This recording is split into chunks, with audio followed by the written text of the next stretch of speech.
इस्लाम का एक हुक्म जो तीन अहकामात पर मुश्तमिल है। नंबर एक क्या है? नंबर एक ये है, जो कोई बंजर जमीन आबाद करेगा वो उसका मालिक हो जाएगा। नंबर दो, जो 3 साल तक जमीन काश नहीं करेगा उसकी जमीन वापस ले ली जाएगी। और नंबर 3, मज़ारत जायज नहीं है। सारी जमीन जो 1 लाख एकड़ खाली पड़ी है और बाकी जागीरदारों के पास है वो तकसीम हो जाएगी लोगों में।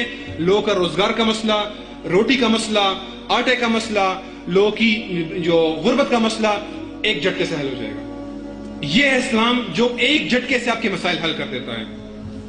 इस तरह एक और मसला यह है कि मैं दिन रात मेहनत मजदूरी करता हूं अपने बीवी बच्चों का पेट पालने के लिए, और जब मैं तनख्वाह लेने का वक्त आता है तो मेरी तनख्वाह में से 30% तो डायरेक्ट में चेक कट जाता है, टैक्स के लिए टैक्स कट जाता है।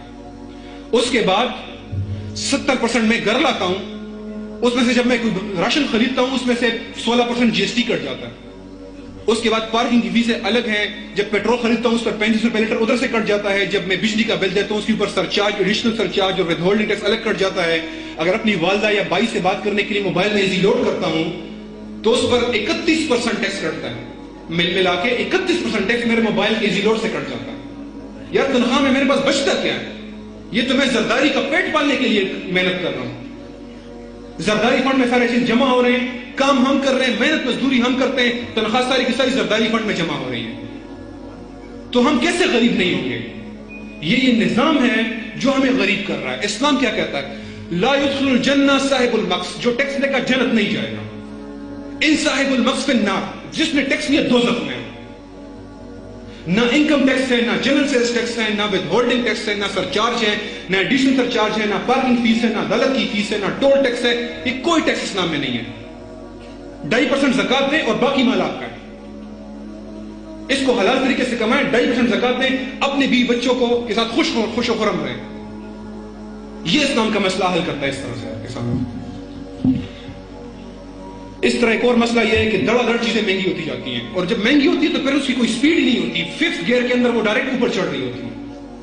अभी चीनी 45 तक पहुंच गई है आपके सामने, चावल 100 रुपए किलो तक पहुंच गए, घी 150 तक चला गया था। जब वो सिलेंडर है वो 88 रुपए किलो तक चला गया है सिलेंडर का गैस। और सीमेंट, और बड़ी चीजों पर चले जाएं, सीमेंट है 240 पर होगा और फिर चंद दिनों के अंदर 375 तक पहुंच जाएगा। किसने गाड़ी लेनी है, वो गाड़ी दुनिया भर में 2 लाख और 3 लाख और 4 लाख की, वो पाकिस्तान में 15 लाख, 18 लाख और 20 लाख की है। क्यों? एक वजह से मगरिब का सरमायादाराना निजाम इजाजत देता है कि जिस चीज की इंपोर्ट हुकूमत बंद करना चाहे बंद कर दे। इस्लाम एक हुक्म से मसला हल कर देता है, इंपोर्ट पर कोई पाबंदी नहीं। खिलाफत का शेरी है, वो जो चीज इंपोर्ट करेगा उसके ऊपर ना एक्साइज है, ना कस्टम है, ना कोई भी ड्यूटी नहीं है उसके ऊपर। वो लाए मुल्क में। अब मैं देखता हूं सीमेंट वाले महंगा करें नजर आ, चीनी महंगी करके दिखाए, दुनिया में 20 रुपए किलो बिक रही है, हम 45 का बेच रहे हैं। क्यों? इंपोर्ट बंद है। गाड़ी में मुझे 15 लाख की बेचे ना जरा, मैं बाहर से मंगा लूंगा, सीमेंट बाहर से मंगा लूंगा। यह है इस्लाम का निजाम जो आपको सस्ती चीजें देगा, आपके साथ कोई धोखा नहीं होने देगा, जखीरा अंदोजों का कला तुमा करेगा। यह है इस्लाम का निजाम। इस्लाम का निजाम, आप में बिल्कुल आखिरी हिस्से पे, इस्लाम का निजाम गैर मुल्की कर्जों को इजाजत ही नहीं देता। हम अपने कर्जों के 12 गुना दे चुके हुए हैं। कोई जायज नहीं है गैर मुल्क से कर्ज लेना, IMF और वर्ल्ड बैंक से कर्ज लेना शर्म हराम है। सूद जिसने हमारी मईशत को दीमक की तरह चाट लिया है, पहले दिन से खत्म हो जाएगी। हमारे मुल्क में मोबाइल की फैक्ट्रियां क्यों नहीं है, कंप्यूटर क्यों नहीं बनते?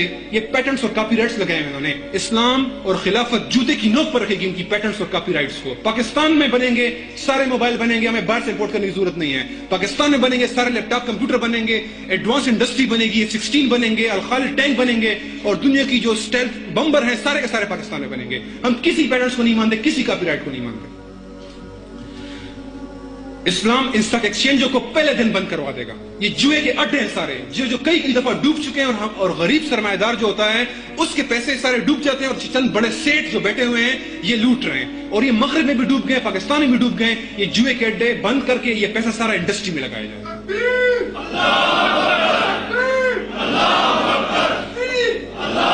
और अगर किसी शख्स इसके बावजूद उसके पास रोजगार नहीं है, उसके पास पैसा नहीं है, या वो अपने घर वालों को नहीं खिला सकता, तो खिलाफत और खलीफा डायरेक्ट जिम्मेदार होगा। हम खलीफा को गर्दन से पकड़ेंगे अगर किसी शख्स को खुदकशी की जरूरत पेश आई। क्यों? उसके पास जवाब नहीं है इसका। हर बंदे की बुनियादी जरूरियात गारंटी करेगा वो खलीफा बराह रास्त। آخری حد خلیفہ ہے، اس کے بعد کوئی حد نہیں ہے. خلیفہ ذمہ دار ہے ڈائریکٹ کسی بندے کی بھوک افلاس کا اور اس کے مسائل کا، وہ جواب دے گا. اور اس طرح اسلام نے جو وسائل ہمیں عنایت کیے ہیں، خلافت اس سے بڑی بڑی انڈسٹریاں خود لگائیں گی تاکہ ہمارے سارے لوگوں کو روزگار مل سکے. اور انشاءاللہ تعالی خلافت ایک ایسی ریاست ہوگی جس میں دنیا کے خوشحال ترین لوگ بستے ہیں، جہاں ایک بار پھر کوئی بھی زکوٰۃ دینے والا انشاءاللہ تعالی نہیں ہوگا. اور اللہ سبحانہ وتعالی نے فرمایا وَلَوْ أَنَّهُمْ أَقَامُوا التَّوْرَاةَ وَالْإِنْجِيلَ وَمَا أَنزَلَ إِلَيْهِمْ مِنْ رَبِّهِمْ لَأَكُلُوا مِنْ فَوْقِهِمْ وَمِنْ تَحْتِ